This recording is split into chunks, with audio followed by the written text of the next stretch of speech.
Zylara stood in the doorway of her new quarters holding a single travel container and wondering if this assignment would end her military career before it truly began. The human female inside looked up from a datapad and smiled with that strange showing of teeth that her species considered friendly rather than threatening. Amy Parker had been informed that morning she would be sharing her space with an alien. Cultural liaison and the housing coordinator promised it would only be temporary until the new diplomatic wing finished construction. She had not expected someone quite so tall or quite so purple. The Calthrine warrior had to duck through the doorway and her head nearly touched the ceiling once inside. Her skin held a deep violet hue, and her eyes were solid black without any visible pupils. She wore what appeared to be a simplified version of battle armor, though station regulations prohibited actual weapons in living quarters.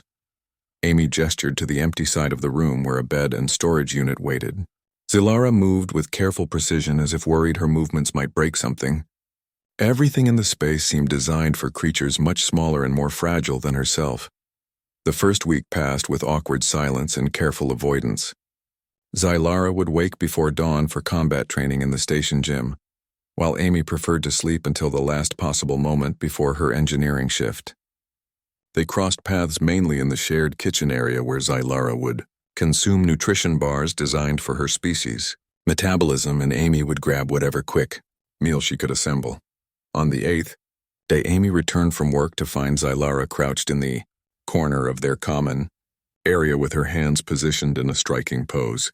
The Calthrine warrior remained perfectly still, and her eyes fixed on something near the recycling unit.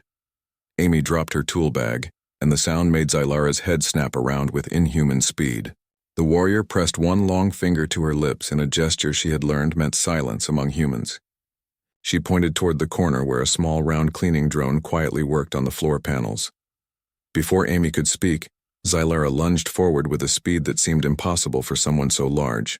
Her hands closed around empty air as the drone simply rolled backward and continued its programmed route. Zylara landed in a crouch and her face showed confusion. Amy tried very hard not to laugh, but a small sound escaped anyway. Zylara straightened to her full height and crossed her arms in what might have been embarrassment, though her alien features made emotions difficult to read. The next morning, Amy explained that the drones were machines, not creatures, and they cleaned the station automatically. Zylara listened with intense focus and then asked why humans would create servants that resembled prey animals. Amy had no good answer for that. 2 weeks into their arrangement, a real problem emerged. Dr. Lisa Grant from the biology lab sent a station-wide message that one of her test subjects had escaped during a transfer. The message included an image of a small brown mouse and warned it was harmless but needed to be returned for ongoing research. That evening, Amy found Zylara examining the image on her personal screen with the intensity of a general planning a military campaign. The Calthrine warrior announced that she would capture this creature and return it to restore her honor after the embarrassing drone incident.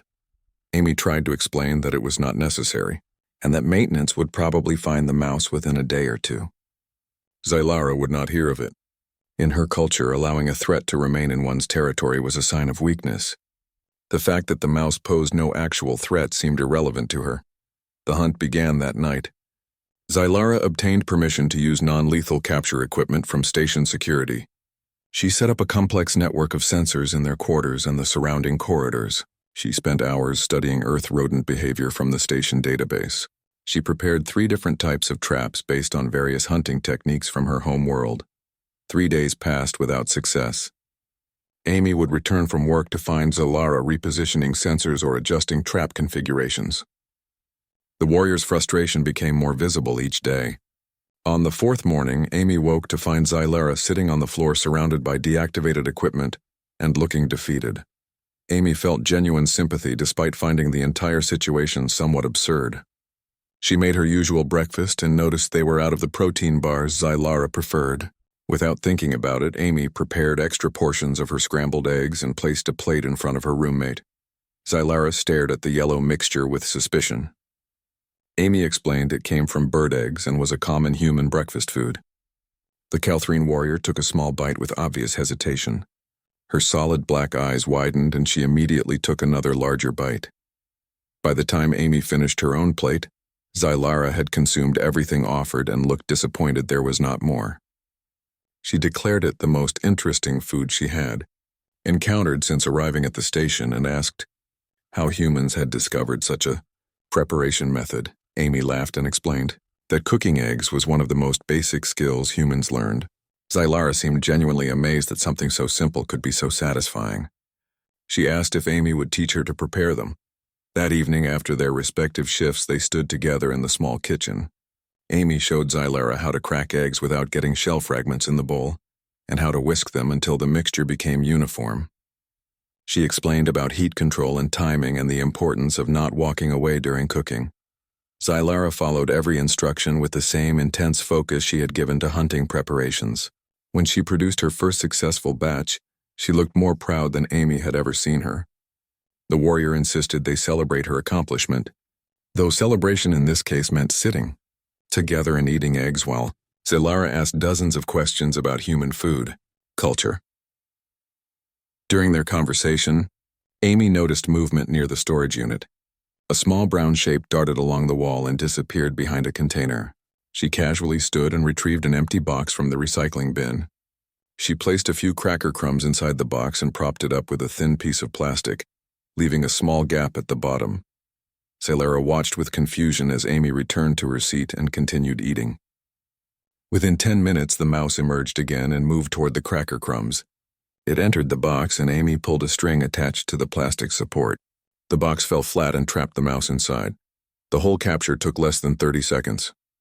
Amy picked up the box carefully and transferred the mouse to a secure container. She sent a message to Dr. Grant that the missing subject had been recovered. Zylara sat in stunned silence. After 3 days of sophisticated equipment and careful planning, a human had caught the target with a box and food scraps. Amy expected anger or renewed embarrassment, but instead Zylara began to laugh. The sound was strange coming from the imposing warrior, but genuine. She explained that in Caltrine, culture strength and combat prowess were valued above all else. Warriors spent years training to perfect their physical abilities, but watching Amy solve the problem with simple cleverness rather than force made her realize that human intelligence was its own kind of strength. The conversation continued late into the night. Zylara shared stories of her empire's rigid military traditions and the pressure to prove oneself through combat achievements. Amy talked about human history and how physical limitations had forced her species to develop tools and strategies to survive. When the diplomatic conference began the following week, tensions ran high between human and Calthrine representatives. The Calthrine delegation maintained that humans were too weak physically to be valuable military allies. Human diplomats argued that technology and intelligence could overcome raw strength. Zylara attended as a cultural liaison and found herself caught between loyalty to her people and what she had learned living among humans. During a particularly heated debate, a Calthrine commander dismissed human capabilities entirely and suggested that any species that could not hunt effectively was not worthy of respect. Zylara stood and requested permission to speak. She told the story of the mouse incident, leaving out no details of her own failure. She described how Amy had solved in seconds what had taken her days of effort. She explained that human intelligence allowed them to overcome challenges that might defeat even the strongest warrior. The Calthrine delegation listened with surprise. For one of their own warriors to admit weakness was almost unheard of.